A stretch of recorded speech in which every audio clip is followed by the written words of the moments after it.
বাচ্চা জন্ম দিতে পারতেছে না, দুনিয়ার উছিলা।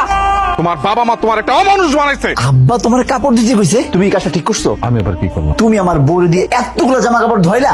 পোয়াতি মায়া দেখতে হইলে মায়া কি খাইতে পছন্দ করে না করে তা রান্না বান্না কইরা বাটি বইরা নিয়ে আসতে হয়। আপনি তো আইসেন যে ড্যাং ড্যাঙ্গা টোকায় এনে একটা তরমুজ নিয়ে আইসেন। মায়া দেখা হয়েছে একটা উছিলা, বাইর তো ভালো মন্দ কিছু খাইতে পারেন না, চুটকির ভর্তা আলু ভর্তা তারা কপালে কিছু ছিল না। এইখানে আসেন কিছু ভালো মন্দ খাইয়া শরীর স্বাস্থ্য ঠিক করার জন্য।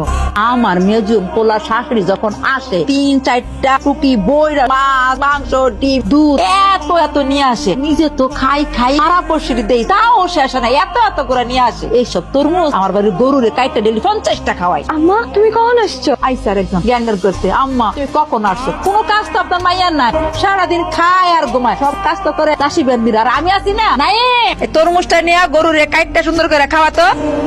জলি, এই জলি, আরে কই তুমি? দেখে দাও কি আনছি। এত রাত্রে করে বিলের মাছ আনছো? হ্যাঁ, তোমার না মন চাইছে গুড়া মাছ খাইতে? তুমি এটা কুটবো কাটবো কেনা? তুমি কুটবা? তুমি এটা কি কো? জীবনে কি আমি মাছ ধরছি? কোন মাছের কি নাম সেটাই তো কইতে পারবো না। ভাবির এটাকে ভাবির দেখো। ভাবি, ও ভাবি, কই ভাবি? আমার ডাকছো জাহিদ? কইছে কি ভাবি, জল একটু গুড়া মাছ খেতে মন চাইছিল, তো আমি বাজার থেকে মাছটি আনছি। কিন্তু দেখো, ও তো জীবনে মাছ টাছ কাটে নাই, তা আবার গুড়া মাছ কেমনে কাটবো? মাছটি একটু কেটে দাও। এটা তুমি কি কইতেছো ভাই? এত রাইতের বেলা আমি এখন গুড়া মাছ কাটবো? আর আজকে আমার শরীরটা এমনি তো ভালো নাই রে ভাই। তুমি যদি দিনের বেলা আয়না দিতা তাইলেও সমস্যা ছিল না। আর তুমি তো জানো এই সময়ে পেট নিয়ে বসা গুড়া মাছ কাটা কি পরিমাণ কষ্ট। ও যদি পারতো আমি তোমার কোনোদিন কইতাম না। গরম সে তো পারে না, বড় লোকের মাইয়া। আর তোমার তো এগুলো করে অভ্যাস আছে। ভাবি কষ্ট রে কেটে দাও না। গুড়া মাছ খাইলে বাচ্চার চোখের যদি ভালো হয়, স্বাস্থ্য ভালো হয়, আর তোমার লেগে ভালো হইব। তুমি তো প্রেগনেন্ট, তুমি দুইটা খাইলা। তুমি তো পারতা এই মাছগুলা দিনের বেলা নিয়ে আইতে, এখন এই মাছগুলা কাইটটা ধুইয়া রানতে বাড়তে কত সময় লাগবো? আমার শরীরটা আজকে এমনি ভালো না, আমি কখন এই কাজগুলা করবো, কখন বিশ্রাম নিবো? কও সকাল হইতেই আম্মা আবার সিলাসিলি শুরু করে দিব সকালের কাজ করানোর লাগা। আমি কি মানুষ না কও তো? আরে কি হয়েছে? মরিচে কামড়ছো? ওমা গো কি জাল! আরে আমার ছোট বাবা কইছে তো কুড়া মাছ খাইবো, এমন জাল দিছো, মরিচের দিবারটা ঢাইলা দিছো। কি কইতাছেন? আমি তো তরকারি রান্নার সময় একদম ভালো কইরা চাইখা দেখা লইছি, তখন তো জ্বালা ছিল না। তোমার মুখে তো জাল লাগবো না, তোমার ধরে মুখ না, তোমার চুলা সালা দিয়ে বান্ধান না চুলা। আমার ছোট বাবার মুখ তো স্বর্ণ দিয়ে বান্ধান না, এর জন্য জালটা লাগছে। আমি বুঝছি ভাবি, রাইতের বেলা তোমার মাছ এনেছিলাম তো, এর লেগে তুমি এই কাজটা করছো, প্রতিশোধ দিছো না? বিশ্বাস করো জাহিদ, আমি বুঝছি তুমি আমার সব কইরা মাছগুলো আইনা দিছো, কিন্তু বিশ্বাস করো আমি রান্না করার সময় খুব যত্ন নিয়ে মাছটা রান্না করছি। আমার শরীরটা ভালো না ভাই, তবু আমি সর্বোচ্চ চেষ্টা করছি, আমি ইচ্ছা করে দেই নাই যা। তুমি যে কি যত্ন নিছো এটা ভালো করে বুঝ হয়ে গেছে। তুমি ভালো করে জানো আমার বউ ঝাল খাইতে পারে না, ইচ্ছা করে ঝালটা বেশি দিছো যাতে আমার বউ না খাইতে পারে। ও একটু শখ করছিল তো, তোমার সহ্য হয় নাই।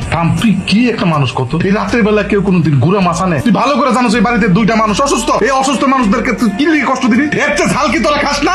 ঝাল খাই, কিন্তু আমার বউ যে ঝাল খাইতে পারে না এটা সবাই জানে, ইচ্ছা করে করছে, এটা একটা চক্রান্ত। আমি ইচ্ছা করে করি নাই ভাই, বিশ্বাস করো আল্লাহর কসম, আমি খুব মনোযোগ দিয়ে রান্না করছি। তরকারিতে ঝাল কইতে খাইলাম তো এটাই বুঝতেছি না। হাত ভাবি আর নাটক করো না, আমার সব বুঝা হয়ে গেছে। জাহিদ, তোর শেষবারের মতো বলতেছি, বড় বৌমার আর একটা কথা বলবি না। ও যদি রান্না করে, যা রান্না করে তাই খাবি, কোনো শব্দ করবি না। আপনি খান, আমি পারবো না। আর আপনি থাকে তোমার বউ আমার নিয়ে। বাবা শোন বৌমা, এই যে তুমি, তোমার জন্য আমার পোলা আর পোলার বউ না খাইছে লেগেছে। তোমার আস্তারা পায়ে পায়ে ফকিরের বাচ্চাতে বাতারে পড়তে। হ্যাঁ খাও, জম্মের খাওয়া খাও। কেন বুঝেন না এই সময় মাইয়া কো সবচেয়ে বেশি দরকারটা স্বামী, আর আমার এই অবস্থায় আপনি আমার পাশে নাই। তুই এরকম ভাবতেছস কেন? তোর খালা লাগবে একটু কথা, কোনো শান্তিতে কথা কইতে পারলাম না। আরে রাখো তোমার কথা, আমার মাথা গরম হয়ে গেছে। আব্বা এটা কি করলো?